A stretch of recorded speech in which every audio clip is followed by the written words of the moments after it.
Pada Allah Subhanahu Wa Taala, dapat kita bertemu lagi untuk menyambung pengajian kita kitab Al-Anwa' fi Ulumit Tauhid yang dikarang oleh Sultanul Ulama Izzuddin bin Abdul Salam. Pada perbahasan yang ke-6 dan ke-7, kita telah membahaskan tentang mengenal zat Allah dan sifatnya. Sebelum ini kita telah membahaskan sifat hidup, sifat iradah, sifat kudrah Allah Subhanahu Wa Taala. Hari ini kita akan sambung pada muka surat 19,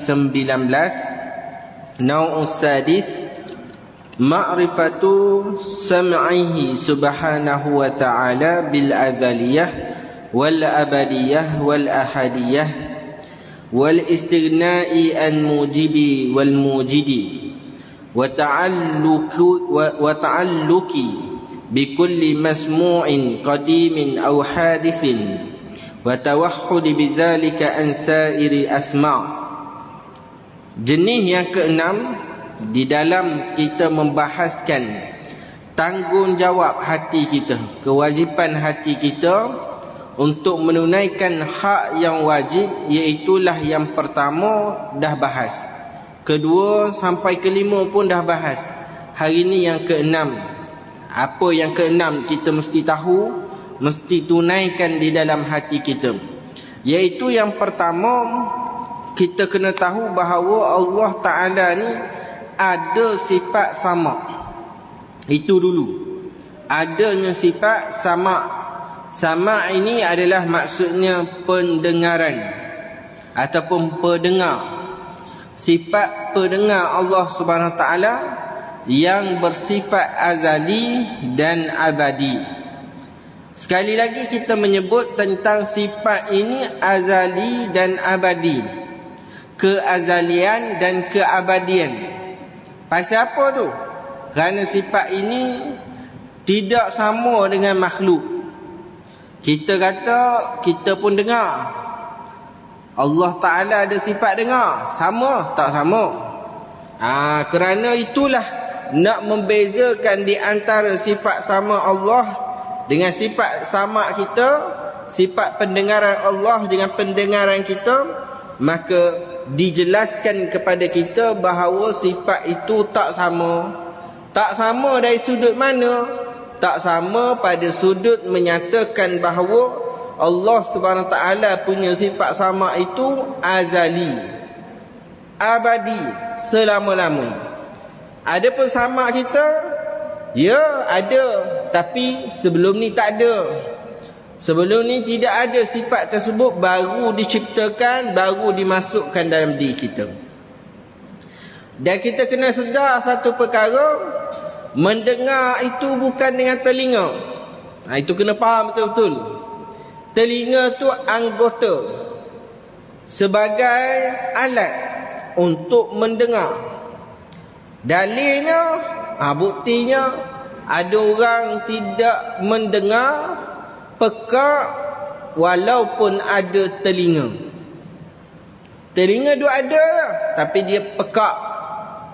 Habis tu telinga ada, sebab telinga bukan menunjukkan dia boleh dengar. Dia boleh dengar keadaan ada sifat pendengar. Itu kena beza. Sama juga dengan basar, melihat, pelihat. Maka sifat basar itu ada pada makhluk, maka makhluk itu boleh melihat. Adapun kata makhluk tak ada mata, maka tak ada mata, tak boleh melihat. Ada mata, tak semestinya boleh melihat, sebab berapa ramai yang buta tu tak melihat pun. Pergi makan dekat kampung baru, pergi makan dekat kampung baru KL tu, duk makan kejap je, datanglah orang buta, minta derma, bagi tisu, jual mainan, macam-macam lah. Dia kita tengok, ada je mata dia, macam mana boleh jadi buta? Buta tu bukan sebab tak ada mata, tetapi buta kerana tidak ada sifat basar. Jadi kita kena faham, bukanlah mata dan telinga itu yang mendengar dan melihat, tetapi sifat pelihat dan sifat pendengar itulah yang menyebabkan kita ni boleh mendengar dan melihat. Okey, faham itu dulu.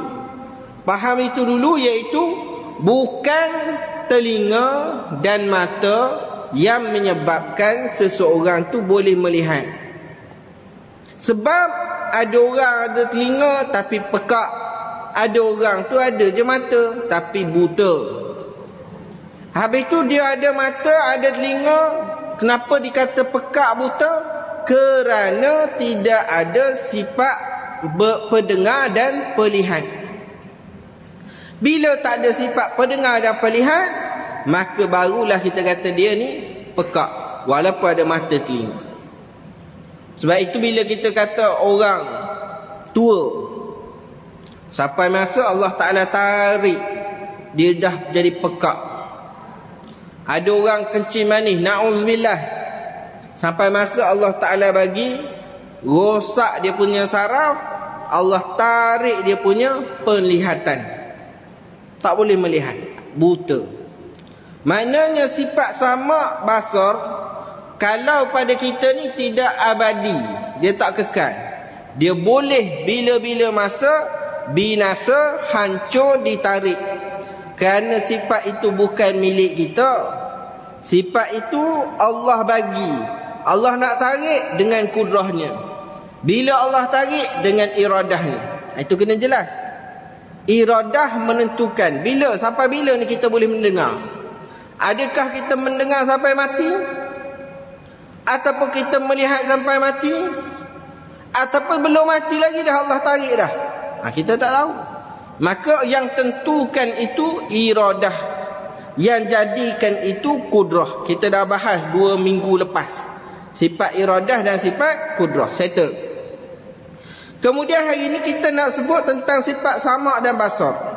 Kita dah sebut dengan sifat samak basar inilah manusia sendiri boleh melihat, boleh mendengar. Maka sebab itu saya jelas beberapa kali ni nak supaya kita ni faham. Faham apa dia?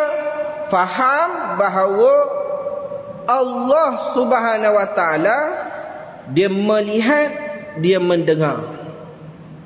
Dan Allah Subhanahu Wa Taala tidak melihat dengan mata, tidak mendengar dengan telinga. Sebab itu sifat ini berbeza dengan anggota. Jangan sesiapa pun yang bila kita kata Allah mendengar dan melihat, maka dia fikir bahawa Allah ada telinga, ada mata. Kemudian datang soalan tak cerdik. Dia kata, Ustaz, kalau tak ada mata, tak ada telinga, cacatlah Allah. Tu soalan tak cerdik dia panggil. Pasal apa? Kerana kamu membandingkan manusia dengan Tuhan. Tak cerdiklah. Tuhan ni bukan bentuk kamu. Tuhan ni bukan jisim macam kamu. Tuhan ini bukan diciptakan macam kamu. Tuhan itu zat yang sempurna. Kita tak boleh bayang.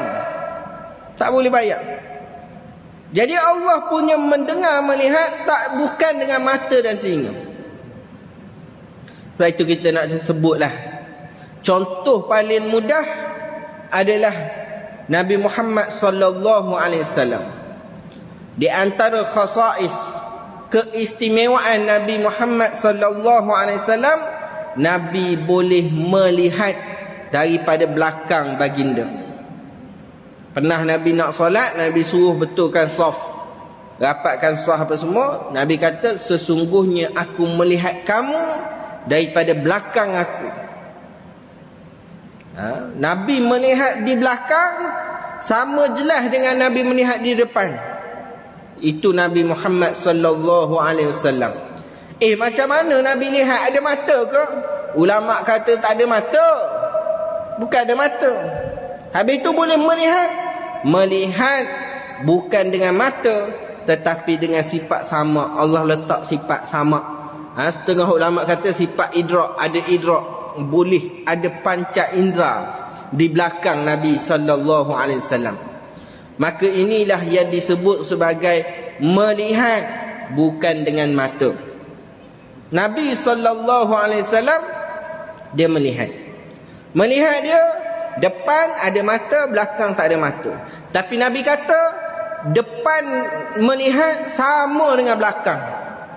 Aku melihat di belakang, tak ada beza dengan melihat di depan. Macam itulah kita tengok depan kita ni dengan mata kita, begitulah Nabi tengok daripada belakang ni. Oi, macam mana tengok depan belakang sekaligus ni? Kita tak tahu dah, tak merasa lagi. Maka itulah kelebihan Nabi sallallahu alaihi wasallam. Maka sebab itu kita nak bagi jelas bahawa sifat sama itulah yang menyebabkan kita mendengar, dan sifat basar itulah yang menyebabkan Allah Ta'ala bagi kita kebolehan melihat. Basar melihat, sama mendengar. Kemudian bila kita jelas di antara sifat dengan anggota, maknanya anggota itu bukan yang menjadikan penglihatan dan pendengaran, tetapi sifat itulah yang menjadikan kita pendengaran dan penglihatan. Mudah nak ceritanya, bila kita kata memasak, masak guna tangan. Tapi berapa ramai orang yang ada tangan tak erti masak? Memang dia daripada nikah sampai pencen tak erti masak. Masak telur mata pun jadi, tapi warna hitam tu dia punya masak. Dia punya tak erti tu memang tak boleh bawa bincang. Pasal apa? Kerana tak ada kebolehan tu. Kebolehan tak ada. Ajarlah macam mana tak jadi. Tak jadi. Sebab apa? Kebolehan tu tak ada. Adakah kita kata orang tak boleh masak ni tak ada tangan? Bukan. Melihat itu dengan sifat. Memasak pun dengan sifat. Kebolehan kita sebut sebagai kemahiran. Dan begitu juga kita kata dalam ramai-ramai ni, berapa ramai je yang boleh melukis? Berapa ramai yang boleh melukis? Dia lukis ni, air terjun tu nampak macam bergerak. Dia lukis pokok tu nampak macam hidup. Kita cuba lukis sekali. Macam budak tadika, kalah dengan budak tadika. Adakah orang yang tak pandai melukis tu tak ada tangan? Tidak, bukan masalah pada tangan, tapi sifat. Pada sifat. Maka itu kita nak jelas di antara sifat dengan anggota itu beza. Maka sebab itu Allah Subhanahu Wa Taala dia mendengar, melihat bukan dengan anggota. Itu tujuan kita jelas panjang-panjang tu. Kita nak kata bahawa Allah Subhanahu Wa Taala itu mendengar, ya, melihat, ya, tetapi bukan dengan mata, bukan dengan telinga. Jadi kalau bukan dengan mata dan mata telinga, habis Allah Ta'ala melihat dengan apa? Melihat dengan sifat basar, mendengar dengan sifat sama. Itu dia. Dan sifat sama basar Allah Ta'ala ni azali wal abadi. Kita akan jelas dua-dua ni. Muka surat 20, Nau'us sabi' ma'rifatu basarihi subhanahu wa ta'ala bil azaliyah wal abadiyah. Sama. Mengenal sifat sama dan basar itu dengan kedua-duanya bersifat azali dan abadi. Sifat sama basar Allah Ta'ala ni azali, abadi. Kita tak. Kita boleh dengar kerana Allah bagi, tak boleh dengar kerana Allah tarik. Batu ada setengah baby baru lahir, tak mendengar dah dia, kerana Allah tak bagi. Telinga dok ada elok je. Itu na'udzubillah min zalik. Dan kedua-dua sifat ini wal ahadiyah, tunggal esa kedua-duanya. Sebab sifat ni wujud. Bila kita kata sifat ni wujud, maka sifat ni ada berapa?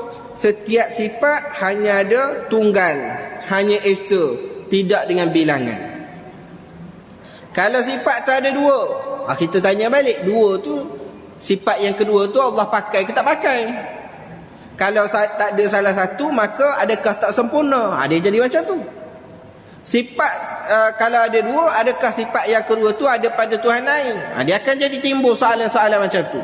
Maka Allah Ta'ala tu esa, kul huwallahu ahad. Maka esa Allah Ta'ala itu pada zatnya, sifatnya, perbuatan. Zat dia esa, sifat-sifat dia pun esa, dan perbuatan Allah Ta'ala itu esa. Perbuatan Allah banyak. Allah hidupkan, matikan, jadikan, bagi rezeki, hinakan, mengangkat darjat orang. Itu banyak perbuatan. Tetapi perbuatan yang Allah buat tu, tak ada orang boleh buat. Tidak ada seorang yang boleh buat perbuatan Allah. Sebab itu kalau kita bahas sifat kalam nanti, Allah Subhanahu Wa Taala kata, sekiranya kamu berbantu di antara satu sama lain untuk mendatangkan satu contoh yang sama seperti Al-Quran, nescaya kamu tidak akan mampu. Pasal apa? Kerana Al-Quran tu daripada Allah, daripada sifat kalam Allah. Allah yang jadikan, Allah yang turunkan Al-Quran tu. Maka Al-Quran bila Allah Ta'ala firmankan, maka firman Allah itu tidak ada sama dengan orang lain. Sebab tu orang nak cipta satu ayat Al-Quran tak jadi. Pernah Musailamah Al-Kazab pun cuba nak cipta, tak jadi. Tak sedap bunyi dia. Orang cerita pasal lebah kerana ada manfaat lebah. Orang cerita pasal semut kerana ada manfaat semut. Musailamah Al-Kazab dia cerita pasal katak. Hei katak, anak dua katak, berkuatlah kamu sesuka hati. Badanmu di tanah, atasmu di air. Dia duk cerita benda tu. Dia nak cerita surah Difdak, surah katak. Tak ada orang suka dengar cerita pasal katak je. Nabi ketika mana Musailamah Al-Kazab kata, aku ni rasul macam kamu juga, maka Nabi kata, kamu Musailamah Al-Kazab, pendusta, bapak penipu. Pasal apa? Tak ada orang boleh reka satu ayat seperti mana dalam Al-Quran. Baik. Kemudian sifat sama' dan basar Allah Ta'ala ni, wal istighna'i an mujibi wal mujidi. Kedua-duanya terkaya daripada yang menjadikan, yang mewajibkan dan yang menjadikan. Yang mewajibkan maknanya yang memestikan Allah itu ada sifat sama' dan basar. Tak ada, tak perlu. Kerana Allah memang dah ada. Bila kita katakan sifat wajib bagi Rasul kan, sifat wajib bagi Rasul apa? Siddiq, fatanah, tabligh, amanah. Ni tak ikut turutan. Staf saya baru ni dia pergi buat, dia temu duga tauliah. Dia pergi temu duga tauliah. Penemu duga tu tanya sifat wajib bagi Rasul. Berpeluh dia nak jawab. Padahal mudah je. Siddiq, amanah, tabligh, fatanah, settle. Tapi nak jelas tu berpeluh. Peluh juga ni, temu duga. Kadang-kadang jadi blank. Ustaz-ustaz tu yang dapat tauliah tu mujur tu. Sebab sekarang dia makin payah soalan temu duga makin susah. Sebab nak kengkam, nak jaga Selangor ni daripada ajaran yang menyeleweng. Baik. Kemudian bila kita kata sifat wajib bagi Rasul, tabligh, amanah dan sebagainya itu, kenapa kita kata sifat wajib bagi Rasul? Kerana Allah mewajibkan sifat itu bagi setiap Rasul. Allah yang wajibkan.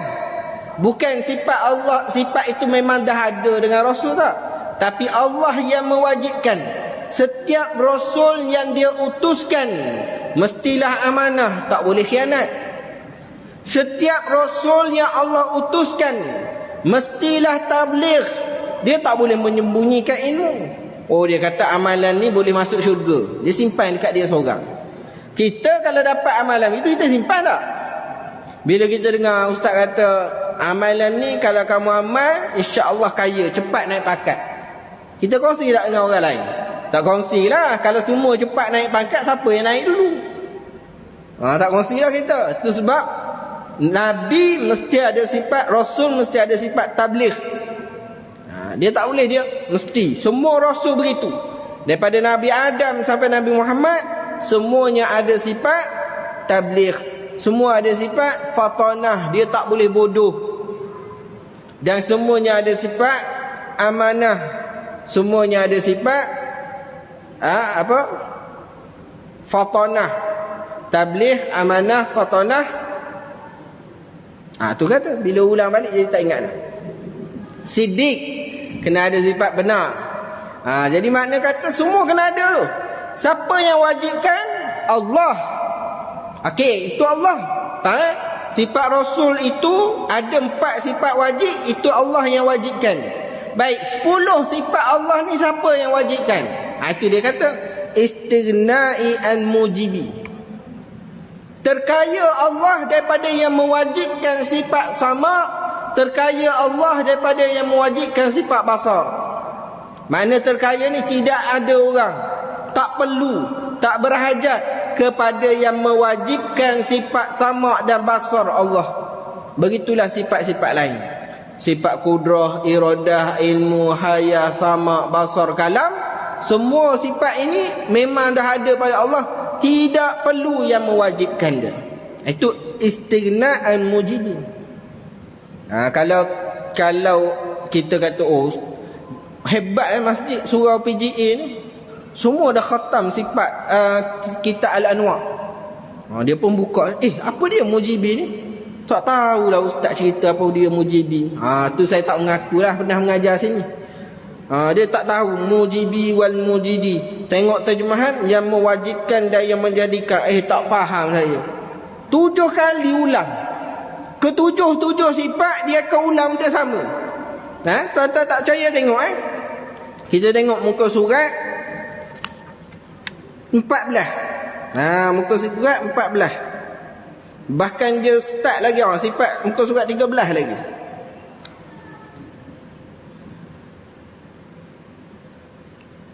Kita tengok sifat dulu. Muka surat 13, sifat hayah ada mujibi wa mujidi. Kemudian sifat ilmu ada juga, sifat iradah ada juga, sifat kudrah muka surat 18 ada juga, muka surat 19 sama ada juga. Kemudian sifat basar ada juga. Kemudian sifat kalam pun ada juga, mengulang perkara yang sama. Kalau begitu bukan 7 kali lah, 8 kali sekali dengan zat Allah Ta'ala. 8 kali ulang wal istighnai an mujibi wal mujidi. Orang tanya, abah, apa benda mewajibkan dan menjadikan? Tak tahulah abah, ustaz duk mengajar, abah duk tengok phone. Jadi tak erti nak cerita. Apa makna istighnai an mujibi? Allah tidak ada yang mewajibkan sifat itu pada dia. Berbanding dengan Rasul, dia manusia, dia ada sifat wajib, tapi sifat wajib dia bukan dah ada, tetapi Allah yang mencipta Rasul itu mesti siddiq, amanah, tabligh, fatanah. Allah buat gitu mesti. Adapun sifat wajib Allah tak mesti. Kenapa tak mesti? Bukan tak mesti, tidak ada yang memestikan dia, tidak ada yang mewajibkan dia, kerana sifat itu memang dah ada dengan Allah Subhanahu Wa Taala. Baik. Kemudian kata lagi penulis, untuk sifat sama ini wa ta'alluqi bi kulli masmu'in qadimin aw hadisin. Bertakluk sifat sama itu dengan masmu'in, dengan semua perkara yang boleh didengari, sama ada zat itu qadim ataupun sifat itu qadim, ataupun zat yang hadis ataupun sifat yang hadis. Itu apa dia yang disebutkan di sini? Ta'alluqi bi kulli masmu'in. Ta'alluqi, sifat sama ini dia buat apa? Kalau iradah menentukan, kalau kudrah mengadakan, itu takluk dia. Okey, iradah ada takluk dia, menentukan, iradah ada takluk dia, mengadakan. Mengadakan apa? Menentukan apa? Menentukan perkara mungkinat. Itu takluk kudrah iradah. Kemudian apa dia takluk sifat sama? Sama itu mendengar. Mendengar apa? Mendengar semua perkara yang boleh didengari. Seperti suara, bunyi, detuman, dan apa-apa perkara yang mengeluarkan bunyi. Itu di atas mazhab Maturidiyah. Tengok nota kaki. Allah dengar semua perkara yang jenis didengar, iaitu suara perlahan atau suara nyaring. Jelas bagi Allah Ta'ala melalui sifat samaknya segala suara, sama ada suara itu qadim atau yang baharu, ianya didengari secara jelas dengan sifat samak. Ini adalah aliran Maturidiyah. Manakala aliran Asy'ariyah, siapa dia buat buku ni?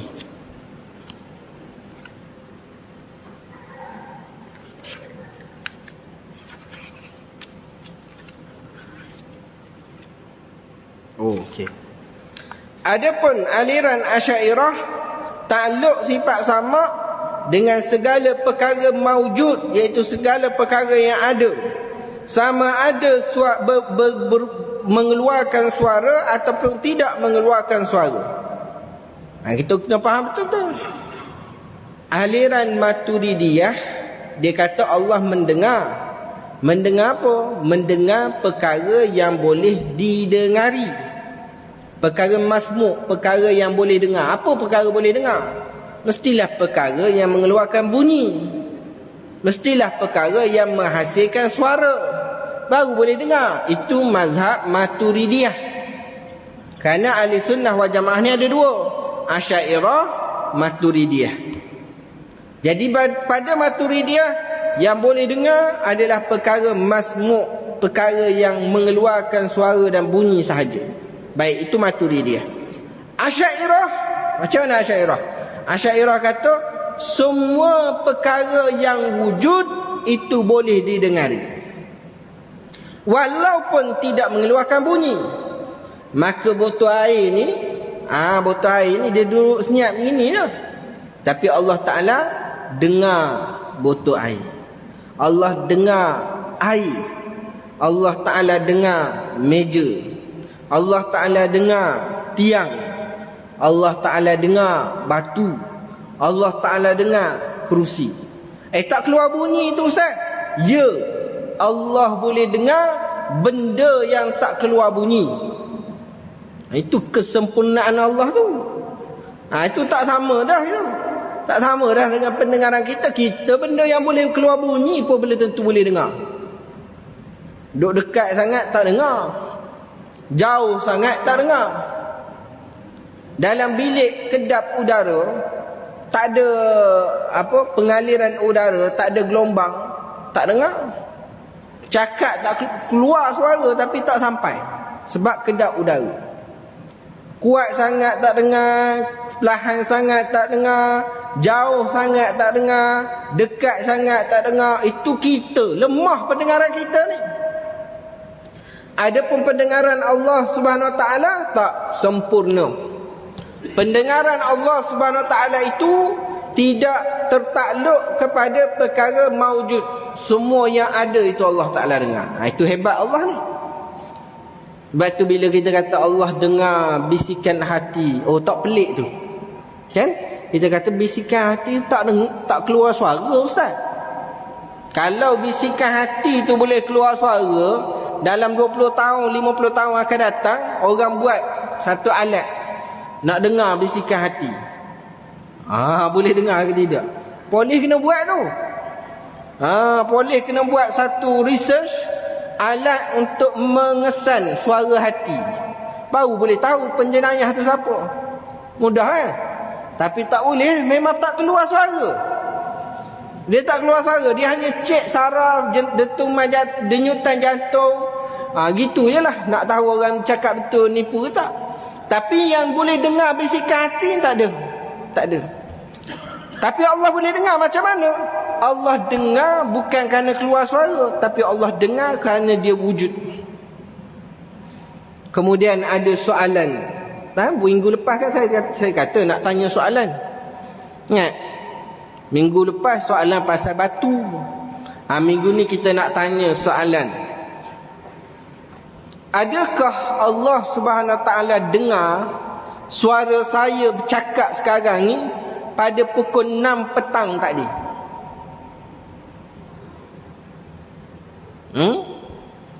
Saya tengah bercakap ni pada pukul 8:28. Saya tengah bercakap ni, adakah Allah Ta'ala dah dengar pada pukul 6 petang tadi?